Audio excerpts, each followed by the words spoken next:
तो विद्यार्थी जितने भी लोग हैं, पढ़ने वाले जितने भी भारत के नागरिक हैं जो मेरे चैनल से जुड़े हैं, मेरे द्वारा किताब पढ़ने के लिए मैं सभी लोगों का स्वागत करता हूं। आप लोगों से मैं बताना चाहूँगा कि मैं अभी इस वक्त जो कि पत्रकारिता का छात्र हूं और मेरा प्रोफेशन जो कि पत्रकारिता है और मैं एक सर्वश्रेष्ठ पत्रकार बनना चाहता हूं। इसके लिए मैं इतना किताबें पढ़ता हूं ताकि पत्रकारिता फील्ड में किसी भी तरीके का छोटी से छोटी या छोटा से छोटा गलती मुझसे ना हो, कोई शब्द ऐसा ना निकले जिससे कि किसी को खेद पहुंचे। इसके लिए मुझे इतना बुक पढ़ना पड़ता है। एक सर्वश्रेष्ठ पत्रकार बनने के लिए जो कि इतना बुक पढ़ना पड़ता है। आप भी यदि पत्रकार बढ़िया बनना चाहते हैं तो आपको हाईली स्टडी करना पड़ेगा। आइए शुरू करते हैं। बीएड का हम लोग क्लासेस शुरू किए थे, बीएड का लेक्चर दे रहे हैं। जितने भी लोग शिक्षक आप किसी भी एग्ज़ाम के रिटन एग्ज़ाम की तैयारी करते हैं, उसका पेपर यदि आप क्रैक करना चाहते हैं, उसका मूल्य है कि आपके पास शब्द का भंडार होना चाहिए। इसके लिए आपको लेक्चर सुनते रहना चाहिए। विचारों, भाषा आदि को स्वामित्व देने में भाषा के लिखित रूप का योगदान। व्यवहार की दृष्टि से भाषा के दो रूप है, उच्चारित तथा लिखित रूप। उच्चारित रूप ही भाषा का मूल रूप है और भाषा का लिखित रूप तो उच्चारित ध्वनियों का ही प्रतिनिधित्व करता है, परंतु भाषा का उच्चारित रूप क्षणिक होता है जबकि उसका लिखित रूप अस्थायी होता है। साहित्य में अभिव्यक्ति सूक्ष्म भाव,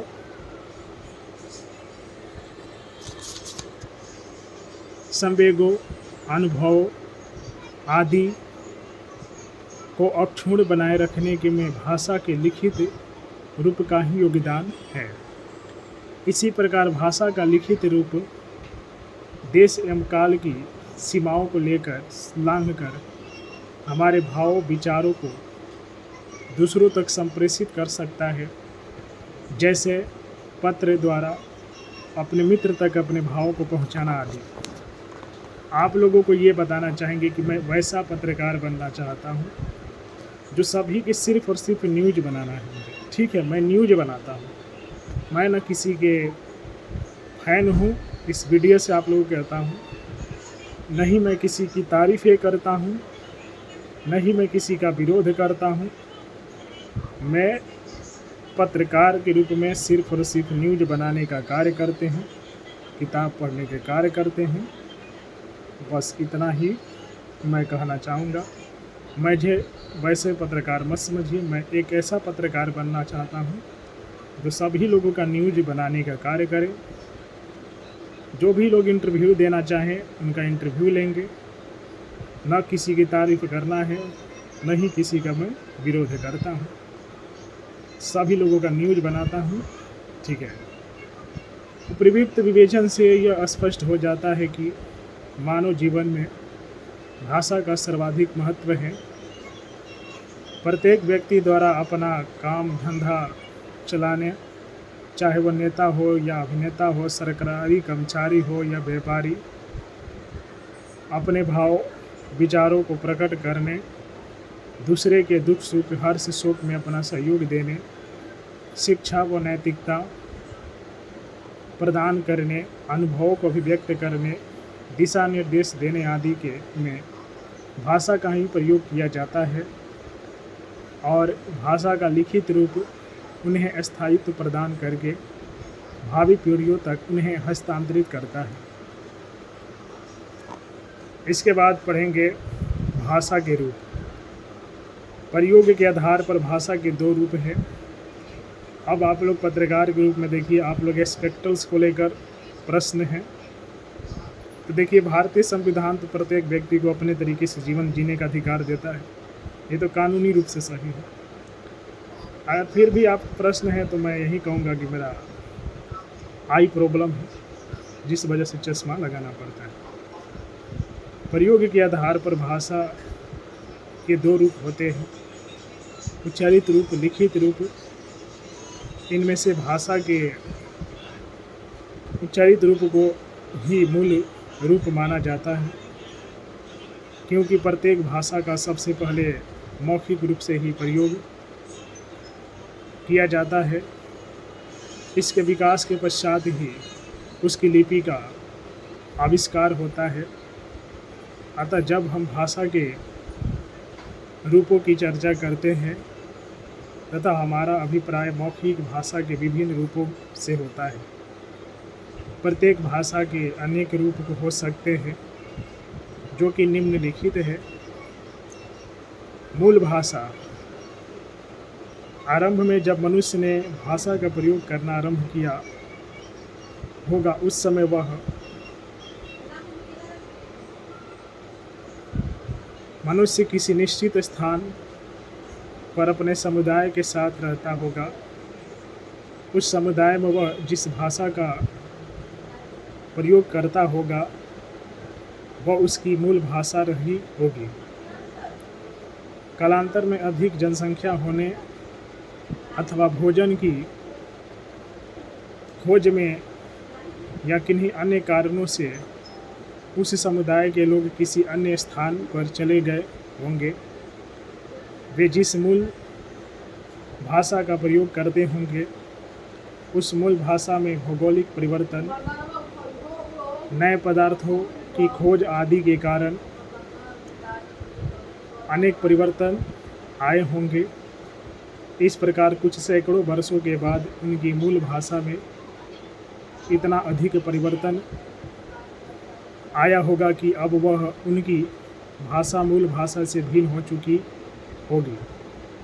इस प्रकार मूल भाषा की दूसरी अवस्था और इसी क्रम में तीसरी, चौथी अवस्थाएं आई होंगी।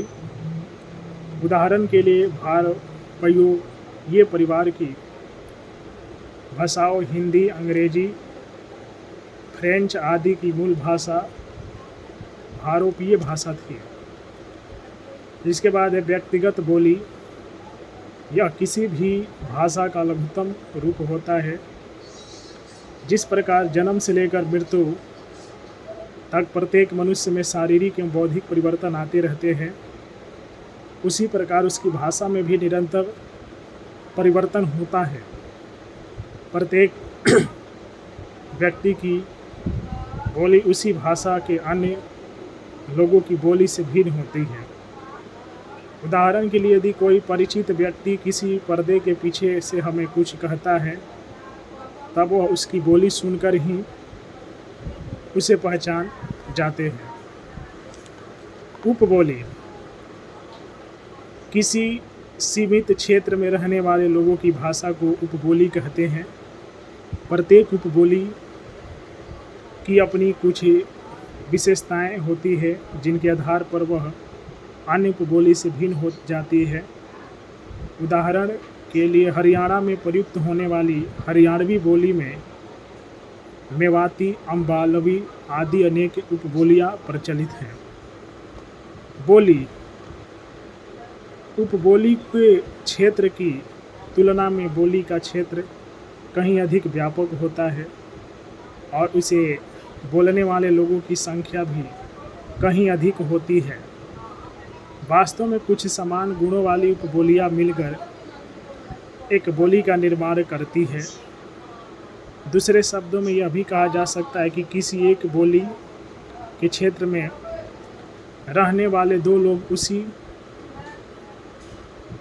बोली का प्रयोग कर सकते हैं, उसे समझ सकते हैं, फिर भले ही दोनों की उपबोलियां अलग अलग हो। उदाहरण के लिए हरियाणवी एक बोली है जिसे प्रत्येक हरियाणवी समझ सकता है, फिर उसकी कोई भी उपबोली क्यों न हो। विद्यार्थी, आज जो बीएड का क्लासेस है 1 सितंबर 2025 का बीएड का क्लासेस यहीं पर ख़त्म करते हैं। सोमवार दिन है।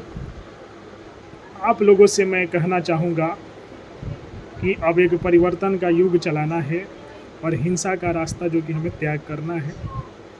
मेरे कहने का मतलब है, कोई भी व्यक्ति, कोई भी बच्चा, कोई भी महिला, कोई भी पुरुष कभी भी आपको गलत कार्य करते हुए नज़र आ जाएं या कोई गलत हुई हो उनसे, तो हिंसा के स्थान पर जो है दंड देने का प्रावधान करें। जैसा जिसका दंड हो, जैसा जिसका सज़ा हो, वैसा उसका सज़ा देना चाहिए। ठीक है, ये सबसे अच्छा तरीका है। और जो कि हमें हिंसक प्रवृत्ति ना अपना के अहिंसा के रास्ते पर चलना है और इस युग को बदलना है। आप लोगों में से कितने लोग मेरे विचार से प्रभावित हैं, अपना राय कमेंट बॉक्स में लिखें। आप लोग में से जितने भी लोग पढ़ने वाले नागरिक हैं तो चैनल को सब्सक्राइब कर लीजिए लाल वाला बटन दबा के। इसके नीचे में लाइक बटन है, लाइक दबाएंगे तो लाइक होता है। मान लीजिए आपको कुछ लिखना है मेरे वीडियो पर तो नीचे कमेंट बॉक्स में कमेंट भी कर सकते हैं। आप मान लीजिए कि आपको वीडियो अच्छा लगा, सोचते हैं कि 2-4 लोगों को और भी ये वीडियो पहुंचाऊं, तो एक शेयर का बटन लिखा रहता है, उस पर क्लिक कर अलग अलग लोगों के पास पहुंचा सकते हैं। चलिए तो फिर मिलते हैं आप लोगों से अगले वीडियो में अगले किताब के साथ। तब तक के लिए जय माता दी, हर हर महादेव, जय श्री राम, जय परशुराम, जय श्री कृष्णा, राधे राधे, जय भीम, हर हर महादेव, अल्लाह अकबर, वाहे गुरु खालसा। सभी लोगों के लिए, आप लोगों में से जितने भी लोगों का होगा, मुझे जितना ज्ञात है उतना दिया, आदि आदि लिख देते हैं। ठीक है, तो जय पार्वती मैया, जय दुर्गा मैया, माता लोगों को भी है। ठीक है, तो वीडियो को लाइक कीजिए, शेयर कीजिए।